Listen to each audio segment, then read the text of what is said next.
All right. Back to game week, Tuesday. I'll say the cursed line by any coach. We had a really good Tuesday practice, but we really did. I thought our guys attacked the day well, much better than we did even a week ago. And so, it helps when you win a conference game. And so I think our guys are excited to play at home again and another conference opportunity. We got a chance to go 2-0. I mean, I think, they're coming off a bye week. Much like us last week, usually when you get a bye week after the first 3 or 4 games, it really helps you kind of reset as a coaching staff and as a team, and you know your personnel and how they act in games and your quarterback and all that stuff. And so usually you come out on both sides of the ball with a much clearer focus on who you want to be the rest of the season. And so I expect that we'll get that from Stanford. I think Frank's done a really good job in this scenario, and obviously Andrew helping lead that charge over there. They're better than they were a year ago. That's pretty evident on film. They're stopping the run really well on defense. Offensively, they can really keep the ball from you. I mean, they can control the ball. They're probably the best rushing attack we'll have played so far this year just because they stay committed to it. Be a good challenge. 11 a.m. kick at home. We need our fans to come out there, be there, and reverse Boulevard and stay for the end of the game and all those things. So it's an interesting situation they're in with Frank Reich. Yeah. Can you see some of his imprint that he's put on there? Yeah, I mean, and, obviously I haven't studied him as a coach because he's been in the NFL most of his career. But, I mean, the guy those my age and up know what a great player he was, right? Got to spend some time with him this May at the ACC meetings. Just an awesome guy. Just loved visiting with him, talking ball. He's doing it for the right reasons, and you can tell he's investing in those guys there. I mean, they're sound, they're disciplined. They play the game the right way, and they're developing an identity on both sides of the ball, which is it's all football is you got to be good at something, you got to know who you are, and then that'll give you the best chance to be successful. So I would think just that experience from all the games he's coached and played in at that level is probably helping him give them a clear direction, this year, which is helping them. We've asked you about RJ a lot, but I think it was the Stanford game last year when he suffered his injury, and just based on last game, he kind of looks like himself again, at least to me. What have you kind of maybe learned about him through this whole process, if anything, and what is it like to just see him back to full speed again? Yeah, it's great to see him back to full speed. I mean, it's weird. We always felt like going through the spring, summer, and even into fall camp that if we could just have him back to the old RJ in terms of healthy and got that burst by the time we played Syracuse and started conference, that would be a win.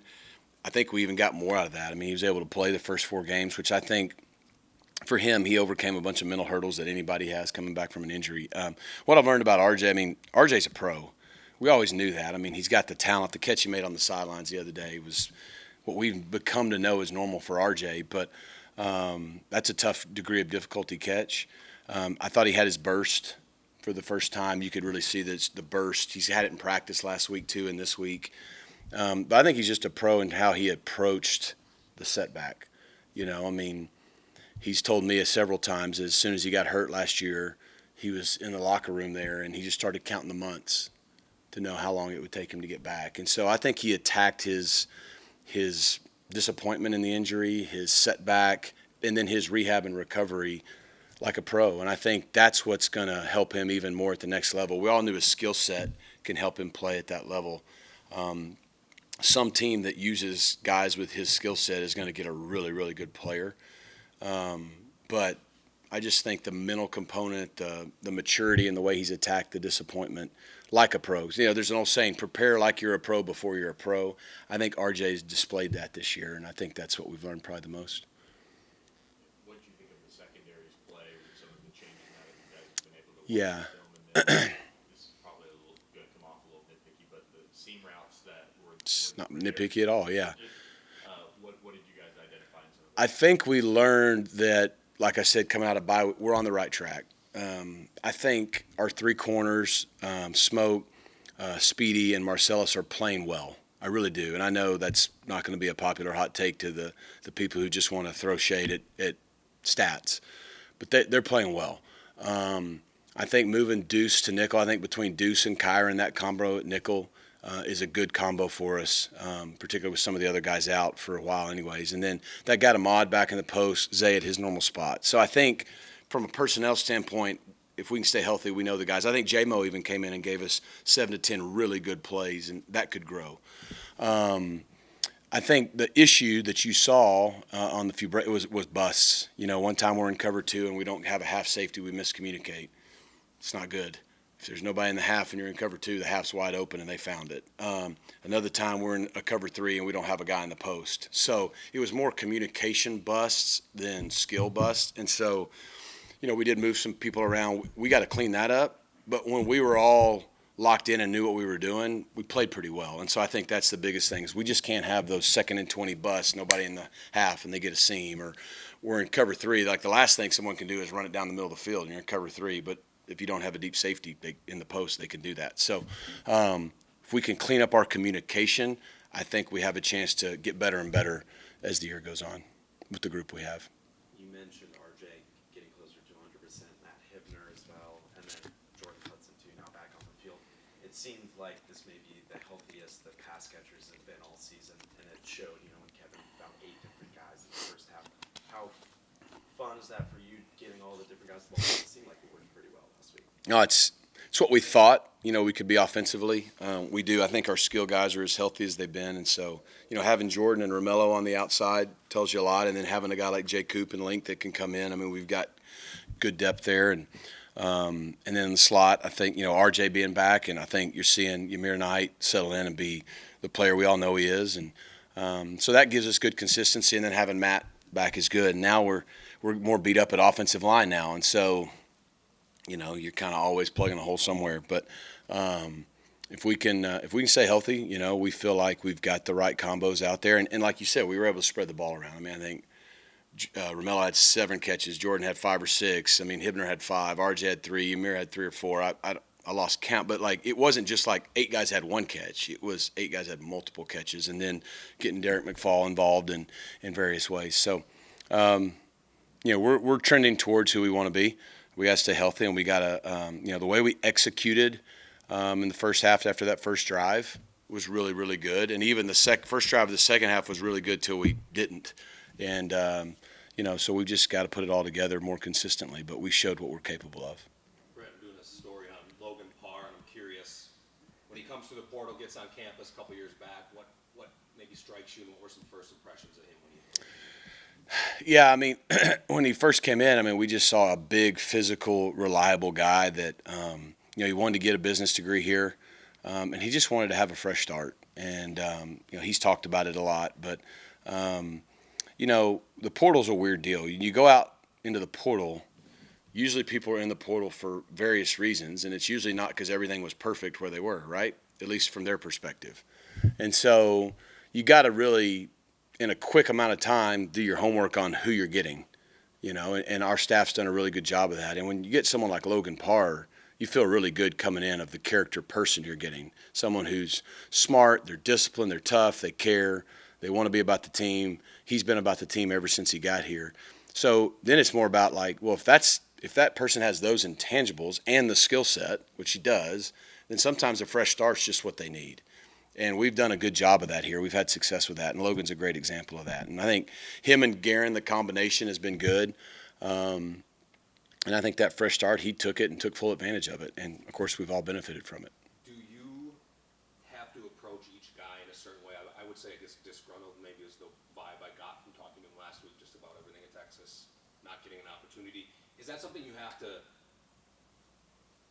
not talk out of them or talk through, but just kind of maybe pick their brain about to know it's not an underlying issue? Yeah. You want to know. You don't want people that have a victim mentality, right? Because when someone leaves, they're usually, I'm getting done wrong by the coaches or this or that. If they're only pointing fingers at other people and they're not also looking in the mirror and going, okay, what did I do to contribute to this? Then it's probably a big red flag, because then they come here and as soon as something doesn't go their way, they're just going to start pointing fingers at you. And that's human nature. The victim mentality. We want guys that have more of a championship mentality, and that, I'll take responsibility instead of assign blame, et cetera, et cetera. Now, they may have been done wrong, or there may have been some things that could have been better, but also go, well, I was a freshman and I was a redshirt freshman and I was a young kid and this happened to me and I didn't like it. I probably could have handled it differently. Like, I don't think this was done well to me, but I could have done this differently. And if they have that kind of awareness, then heck yeah, because we've all been through those things where we grow and learn and can improve. So as long as they don't have this just, everybody's doing me wrong mentality, then we can work with that, because that's life, right? I mean, and it's a lot like having kids. I got 4 kids. Like, I got to treat all 4 differently. So a Logan Parr comes in and maybe a different situation than a Jordan Hudson, different situation than a Cam Robertson, a different situation than a Marcellus, right? Like, you have to treat them all fairly, right? Like, there's certain things we just do here. We're going to treat everybody the same, and this is the standard, and this is what we're going to do. But fair doesn't mean equal. Like, everyone's different. Everyone has different backgrounds, different needs, different struggles, different strengths. And so you have to develop relationships to get to know people, to know how to handle each person. I think that's what our staff does well. A guy like Guerin has a Logan Parr and a P.J. Williams and an Andrew Chamblee and a Sevion Bird and a Bates and a Addison. They're all different. They all came for different reasons. Some may be similar, and so you have to coach them all the same in terms of, look, this is the standard of how we do things here, but also I know you're all different. I got to have the different relationship with everybody, and I think that's why Logan's been successful, is he's got a guy like Guerin who's done that. We've obviously seen a lot of really good games out of Kevin, but 16 straight completions, 4 touchdowns, I think, only 16 completions. Yeah.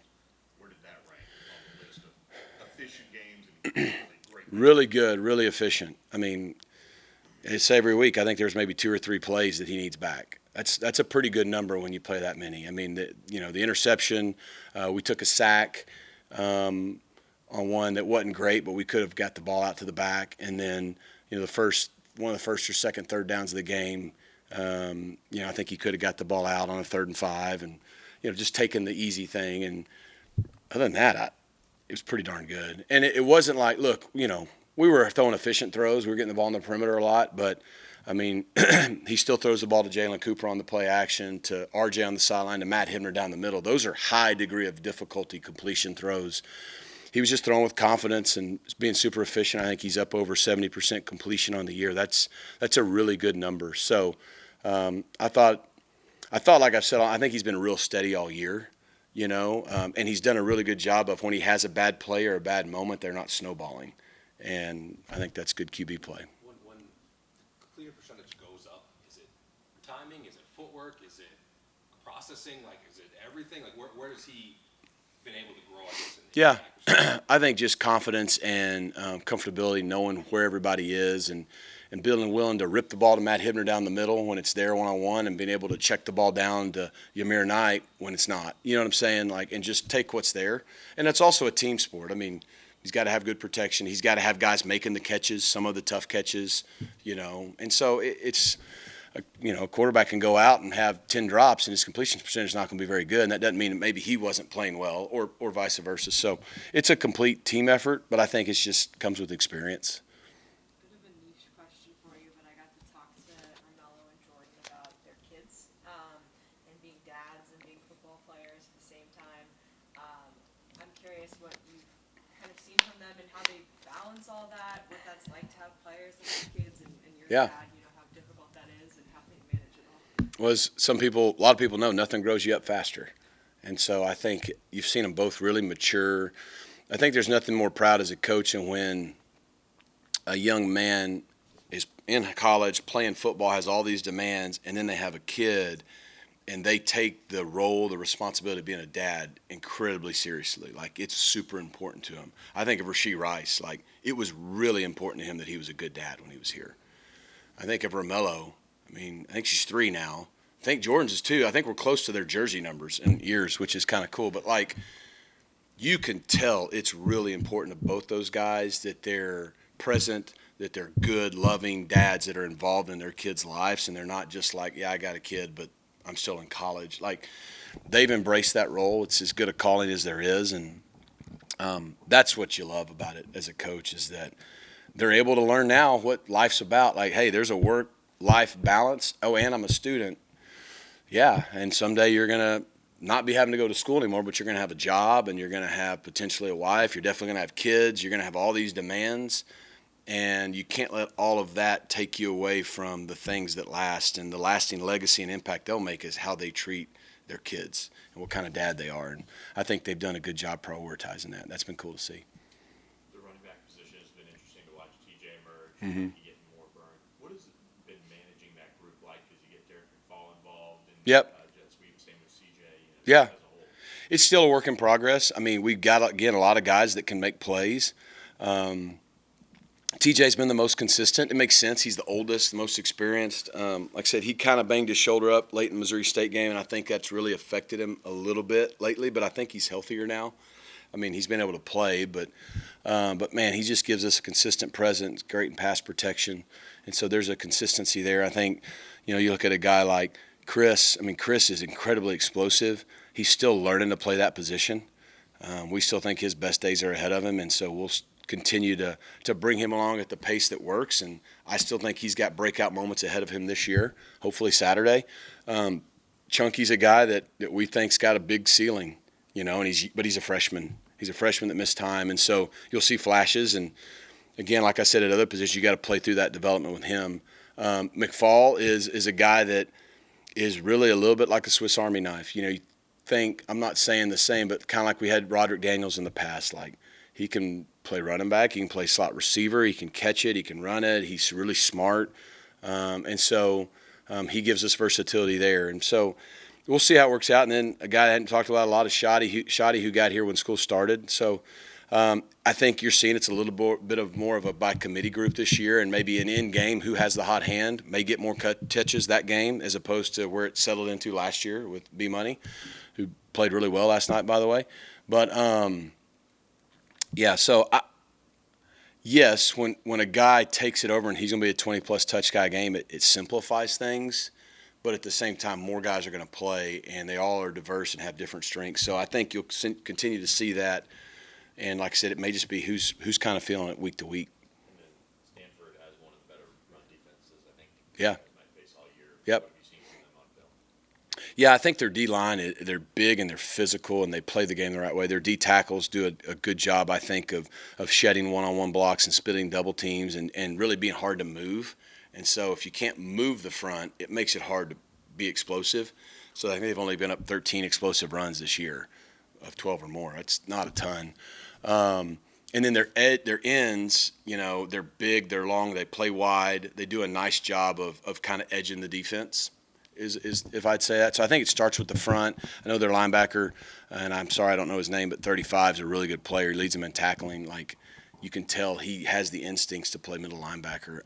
But they do it with their safeties too. Their safeties are good tacklers. And I think they've just made a concerted effort. Like this year, people are not going to line up and run the football over us. And we may give up a little bit here in the past, but we're going to stop the run. That's why they're top 30 or whatever they are in rush defense and one of the tops in our league, because they're not letting people be explosive running the football. You may pop one for 5 or 6, but the safeties and everyone involved plays really good team run defense. I think that's why they're good. Do you expect the offensive line to kind of look different again? For us, some of it depends on health. So Chambly was back today. Speaking of dads, I mean, he had his child on Friday, late Friday and early Saturday. So obviously we didn't have him, but he's back, practice today. So we will have him. I thought Savion played really well. Stepped right in, had been repping right tackle the last few weeks, played left tackle, and then when PJ got nicked up, went to right tackle in game and really had a really good game. Obviously we got to see Draymond Odoms get the most work he's gotten. And most plays were like you would think, either really, really good or really, really not, But that's a freshman at left tackle. I mean, he's just going to keep getting better. And I think that game will pay huge dividends for his development because it kind of gets some of the newness out of the way, but lets him know, like, hey, I can do this. But also, boy, I got a lot of work to do. So that was good. I think it'll depend on PJ, PJ's health. If PJ can go, then, I think you'd have PJ and Savion start it with Chambly available. If he can't, then you'll probably get Chambly and Savion out there. And then internally, I mean, Logan should be able to start the game. He's struggled finishing the games, and that's when Nate's popped in or Abel. I think Bates and Addison have been pretty consistent for us, and we're probably still a few weeks away from getting Alex Woods back. So you'll see some version of the same combo, and it may not be till Thursday, Friday when we know kind of on some health on some guys how we'll start it. But there's no like schematic reasons or personnel moves that we're making for any other reason than who's available. You had a pretty good day. Yes, sir. Overall. Yeah, I mean, looking back at it, we had a really good day out there. Started pretty strong in the second quarter, and then just finishing. I think that's our main emphasis right now. Just finishing out games and not having it that close. Was up a pretty significant amount, so I think just finishing that game out like that, I think would be pretty fine as long as we do that. It seemed like Syracuse made an effort to try and take away the deep ball and those big explosive plays. What Right. was it like for you just taking what they were giving you and just trying to stay consistent? Yeah, we preached that all week, honestly. Just getting the ball on the perimeter, giving it to my playmakers, and let them make plays. And I think we did a pretty good job at that. Just me giving them the ball at the line of scrimmage, making plays turn into like 10 yards each and every time and all of that stuff. So I think just preaching it all week really prepared me for what Syracuse was going to do on defense. When you have a day like that, 16 straight completions, So- like, early on, do you kind of feel like, I think this is going to be good for me, I feel like I'm really locked in? Do you know it early? I'm not gonna honestly, I didn't know. I was just I was just out there playing, but I think I came in at halftime or something like that, and it was like, keep going, bro, like blah blah blah. It was telling me this stuff, and I was like, okay, but didn't really know when I was playing out there on the field. My job is just keep going, and not to ever get too high on myself out there, and just at the bare level. You notice the offense line with these changes that, just for Saturday, for example, Draymond comes in and Samuel Yeah. switches, all these different things going on. Do you notice much? Yeah, I mean, I think they're all doing a pretty good job. It starts at practice, and I think those guys are, Coach Jess is doing a really good job at coaching them out there on that. So I think just the younger guys getting more reps and being able to go out there and see the live bullets and to see the fast speed and all of that stuff. I think it will be fine after they just go through that stuff. What goes into being a more accurate quarterback? Like obviously the guys, throwing and catching the ball, Right. it sounds dumb, but as far as you, mechanics, processing, all that stuff, what are some things that help you deliver the ball accurately? Yeah, I think me just setting my feet, honestly, having my feet set. I know you see a lot of times I'm off balance throwing the ball and stuff like that, but me, Coach Lash, and Derek, we talk a lot just saying, if you got your feet set in the ground, you're one of the most accurate quarterbacks in the nation. So just having that in my head, not making a big play, off balance and stuff like that. So just having my feet set in the pocket and not getting too happy feet. I think that's what plays a big factor in it. Is that hard to kind of not overthink that, when Yeah. things happen so fast out there? Yeah, I mean, it kind of is, honestly, but I know, like I said, it starts at practice. I told Ashley, like, you see me hopping, throwing the ball, all that type of stuff, get on me. So I want, do that in the game and stuff like that. So I think he's been doing a pretty good job at that, so I can, translate into the game and just having my feet set in the ground. Ask Coach Lashley a similar question, but it seems like this is the healthiest this skill position guys have been since the start of the season. What's Right. that been like for you, having all these different guys to throw to? Yeah, it's been amazing, honestly. Just having that many guys out there being able to make plays for me. We got J Hub back. He came back. We got both of the tight ends that are back healthy now. So it's just, it's really good just having all those guys out there, just being able to distribute the ball to them, and, having them make plays for me. So it's really good.